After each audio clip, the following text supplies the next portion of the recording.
Salut tout le monde, aujourd'hui on se retrouve dans une toute nouvelle vidéo et on va jouer ensemble à l'épisode 1 d'Eldaria The Origin. I know you told your friend you're not okay. And tell me what's wrong and why you never said you felt that way. Ça fait très longtemps que je connais ce jeu, mais comme pour Amour Sucré, je vous avoue que j'ai bien envie de replonger dans cet univers, sachant qu'Eldaria a toujours été mon jeu favori. Enfin, The Origin en tout cas a toujours été mon jeu favori. Du coup je me suis dit pourquoi pas jouer à l'épisode 1, ça veut pas forcément dire que je vais faire un spin-off de tous les épisodes, mais pourquoi pas, écoutez, c'est pas mal de jouer juste à l'épisode 1. Donc je vous embarque avec moi dans cette aventure. Bien sûr et comme d'habitude, vu que c'est des vidéos longues, je vous invite à vous prendre un petit café, ou un chocolat, ou un thé, c'est comme vous préférez. J'ai toujours aimé me promener dans cette forêt. À l'époque, je la considérais comme l'endroit le plus apaisant au monde, celui où j'allais quand je désirais un peu de solitude. Et pour être tout à fait honnête, c'était ça dont j'avais le plus besoin à ce moment-là. Mes études étaient bientôt terminées, ce qui signifiait que je devais prochainement intégrer le monde du travail, nouveaux codes, nouvelles règles et de nombreuses responsabilités. Comme d'habitude, j'observais ce qui m'entourait pour ne plus penser à ce qui m'attendait. C'est à ce moment que je remarquai des champignons d'une espèce que je n'avais encore jamais vue jusque-là. Curieuse, je m'approchais pour regarder ça depuis près. J'ai du mal à parler. Ils avaient poussé de telle manière qu'ils formaient un cercle parfait, et l'herbe du centre donnait l'impression d'être plus fraîche que celle sur laquelle j'avais marché jusqu'à maintenant. J'avoue que moi je vois ça dans la forêt, je saute dedans juste parce que je sais à tout moment où ça peut m'emmener. Dès l'instant où je posais le pied dans ce cercle, des lucioles apparurent et se mirent à virevolter autour de moi. Chose tout à fait normale qui arrive à tout le monde. Ah, mais qu'est-ce que c'est ?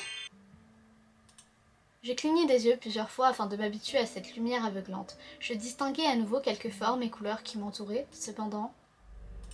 La forêt avait laissé place à quelque chose de complètement différent, à milieu de tout ce que j'avais pu connaître ou voir durant toute ma vie. Bon sang, où suis-je tombée ? J'ai pris un temps pour observer cette immense pièce afin de trouver une explication, puis je posai mon regard sur un cristal qui trônait au centre de celle-ci. Il est magnifique. Comme hypnotisée par sa faible lueur, je m'avançai vers lui pour le toucher. Première illustration. Vraiment, j'adore Erika, mais par contre la coupe de cheveux dans The Origin, je peux pas. Hé, qui es-tu ? Comment es-tu arrivée ici ? Je me suis retournée surprise. Je t'ai posé une question. Fais-tu partie des Templiers ? Des francs-maçons peut-être ? Attendez, je comprends rien à ce que vous racontez. Réponds ! Du feu ? Mais comment a-t-elle fait ça ?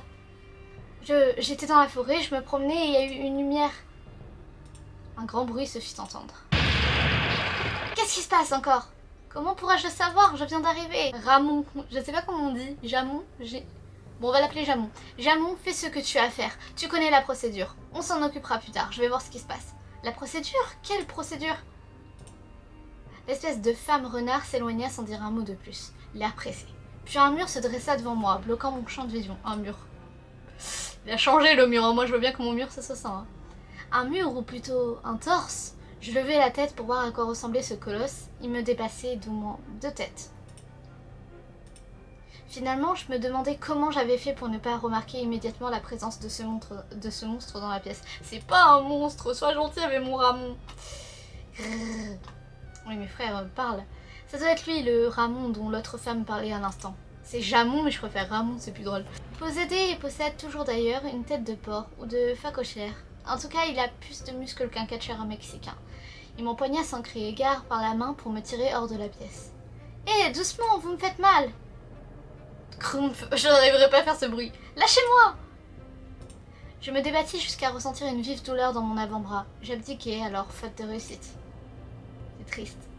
Nous passâmes par plusieurs pièces qui m'étaient inconnues avant d'arriver dans un endroit plus sombre et sans fenêtre. C'était un gigantesque escalier qui semblait sans fin. Où est-ce que vous m'emmenez ?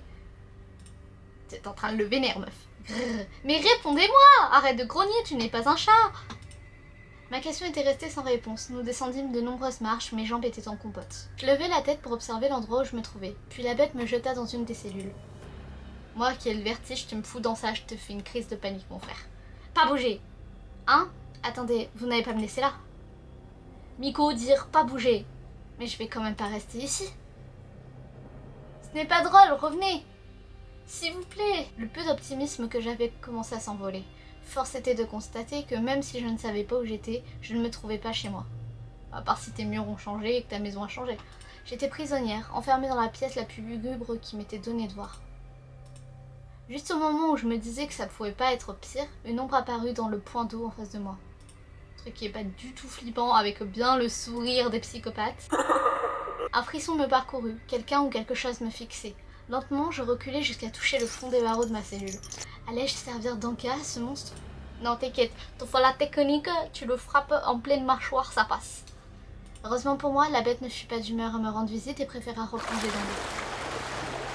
Tremblant de tout mon corps, je me laissais glisser sur le fer froid de la cale. Je me préespérais être dans un cauchemar dont j'allais me réveiller rapidement, mais la douleur dans mon bras me ramena vite sur terre et me fit bien comprendre que tout cela était bien réel. Je peux venir avec elle ou y a pas moyen?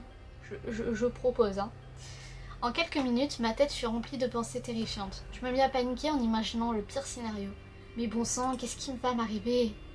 Tu viens de terminer l'épisode de Bienvenue à Eldaria. Pour continuer ton aventure, rends-toi sur la page des épisodes. Voilà tout le monde, donc c'est la fin de l'épisode 1 d'Eldaria, donc celui-là qui nous introduit dans l'histoire. Moi perso, ça m'amuse de rejouer à ce jeu parce que comme je vous ai dit, c'était mon préféré à choisir entre Amont Sucré et Eldaria. J'ai toujours préféré Eldaria parce que je trouvais l'histoire mais tellement plus complète, tellement plus passionnante, tellement plus triste et dramatique, il y a tellement de rebondissements. Je vous spoil pas mais c'est exactement mon ressenti avec ça, que j'ai toujours préféré Eldaria. Donc je me disais pourquoi pas continuer un petit peu les épisodes, je vous propose ça comme ça.